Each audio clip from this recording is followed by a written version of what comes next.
Hey, He-Man fans, Scott ToyGuru Neitlich here, and I'm doing something a little, different this time. I'm offering my opinion on a toy line I did not work on, and namely Masters of the Universe Origins, which is the current new line from Mattel available at Walmart, and ideally, I think, everywhere, maybe next year.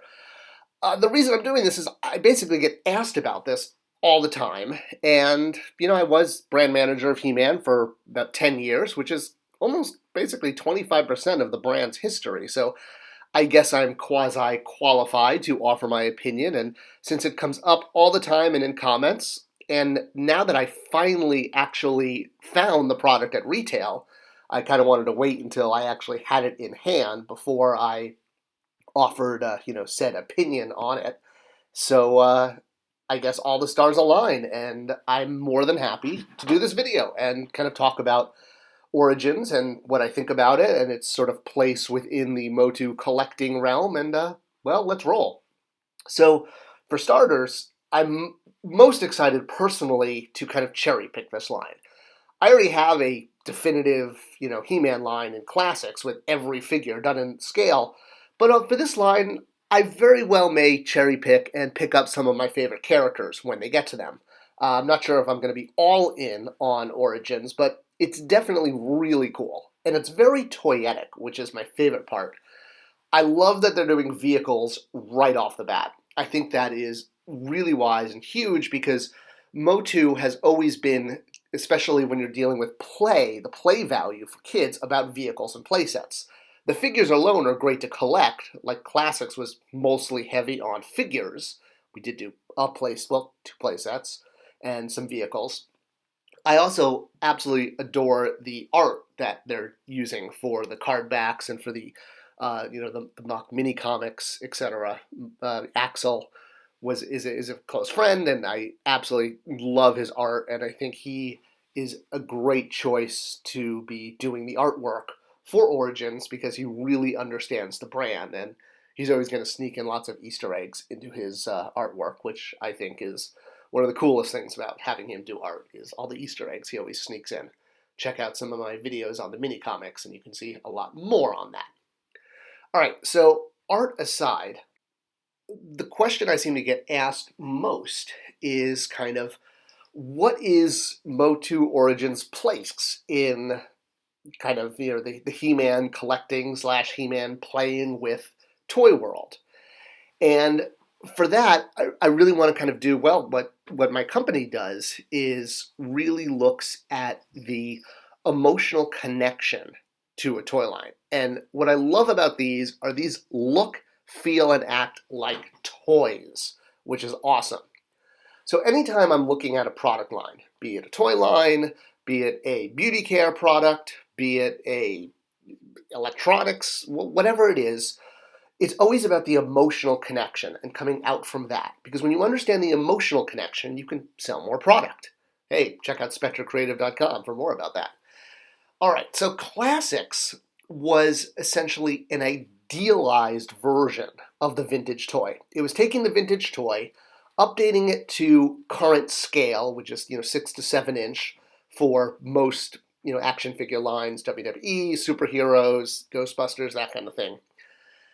If you look at something like Star Wars, there's been a lot of scales over the years, but the two that really seem to stand out are kind of the vintage collection 3 3/4 and the 6-inch Black Series scale. Now, I think this really plays into the place that MOTU Origins has, even within relationship to MOTU Classics.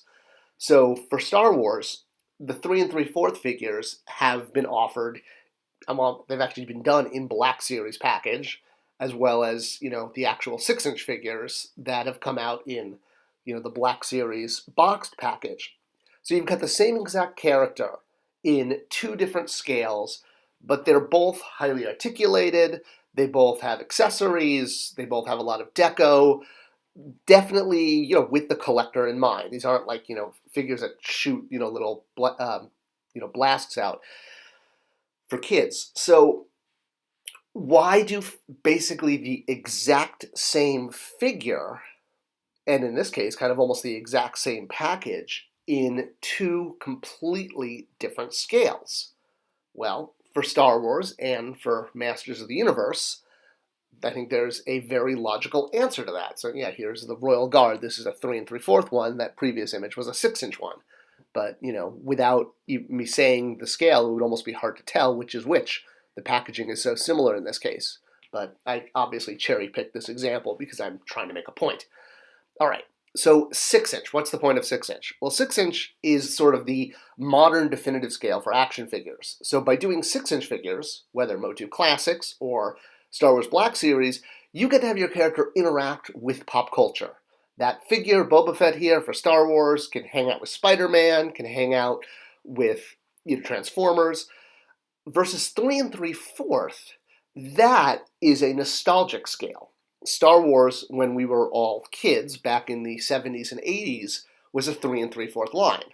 So having this line brings back memories, and the 3 3/4 line, while originally designed to be compatible with vehicles, is all about nostalgia as far as a modern line. And for MOTU Classics versus Origins, I kind of see the same thing as place at market and with collectors. Classics was your definitive scale for collecting, fits in with all the other 6-inch, Marvel Legends, the G.I. Joe, the Ghostbusters, DC Classics. Everyone does, kind of 6-inch action figures. That is the collectible scale. And by doing Masters of the Universe in this scale, it could hang out with all those other characters. On the other hand, Origins is essentially the vintage scale, but just with more articulation. To me, it's very similar to what Star Wars does with the vintage series. Now, Super 7 had started putting out figures in this scale by doing characters that had never been offered in the vintage line, or in this case, Hero, who had never been gotten to, if you will, in the vintage line. I love this piece. I think they really knocked it out of the park. And they also looked at doing, well, not looked at, but they produced Filmation versions of figures in that vintage 5-inch form factor, where with the, more squatting knees. But again, in this case, in the Filmation look, which was never done in the 80s in this scale. So, sort of builds on a collection. With Origins, I'm so used to saying classics. With Origins, it's essentially the same thing, but now starting over from the beginning. Super 7's line was adding to what you already had. 5 points of articulation, figures that weren't available. With Origins, it's basically doing what the strategy kind of at the tail end of my time working on classics was. The whole idea behind this all toy lines must end marketing campaign. And really, it's the idea that you can keep brands going, keep toy lines going, but you need to kind of reinvent them. We were definitely scraping the bottom of the barrel with classics. The idea was, to finish the vintage line, and I'm really, really proud of how many figures we did, and that we did finish the, well, yes, I know people are going to say we didn't get to all the POP variants and all the new Adventures characters, but for the core Masters of the Universe characters, we got to all of those figures in classics, which was the goal and was always kind of stated. We knew we weren't going to get to all the new adventures, especially the humans. So something like what became Club Grayskull, or what was the Filmation look, the animated look, was our way of keeping 6-inch going in a new way. And importantly, it allowed us to do the main characters again, because they're the best selling by far. And we were so deep into the line, Filmation look, Club Grayskull gave us a way to do that. And that's really what I see with Origins, is this is by doing these super articulated vintage style figures for He-Man, it is letting Mattel start over with main characters, but also create toys, most importantly, that kids are going to play with. Kids, if they're not playing with the toys, it's really hard to sell at retail. MOTU Classics was completely online. We didn't even try to sell these to kids. But for any toy line at retail, even toy lines that feel like they're collector-driven, like Black Series or Star Wars Vintage or Marvel Legends, if kids aren't engaging with the product, the toys tend to not earn their real estate in the toy aisle. They don't do the number of sales to justify the space they get.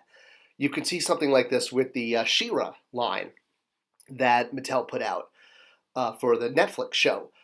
These were, while they were great for collectors, and collectors are always gravy, 80% of the sales need to be for kids in order to keep a line going at retail. That's true for anything. So if you look at 2000X, as we continue to, review Masters of the Universe history here, that toy line did great with collectors, but only so-so with kids. And you could point to a lot of reasons why it ended, the show having odd time slots or too many He-Man variants. But at the end of the day, kids did not connect with He-Man in 2000X the way we all did in the 80s with the Filmation series and the original Mattel line. And that's the key, is getting kids to connect with the product. And that's one of the things I really do love about Origins, is that this isn't just for collectors. I mean, selling He-Man toys to adult collectors is like shooting fish in a barrel. You can put out pop vinyl, you can put out reaction figures, you can put out almost anything. We're going to buy it because of the nostalgia value, because we grew up with the brand, and because, we love He-Man. But getting kids to collect or play with Origins is the key. And what I love about Origins is they look like toys. When I finally saw them on shelf earlier this week, I'm like, yeah, these bright colors, minimal deco, these look like toys. So really, I think the hope for this is that kids do get into He-Man through these toys. I honestly wish Mattel luck with this. May the force be with you. Good journey. Good luck, Charlie. I want this line to succeed. I want more He-Man toys. So hopefully more and more to come, and, more scales. If you like this video, give me a like. I'd appreciate it. Give me a subscription. Let me know if I missed anything in the comments below. I always try to respond to as many as I can. And if I missed anything, let me know. Always glad to give my opinion. And this was an opinion piece. Thanks for watching. See you guys in the toy aisles.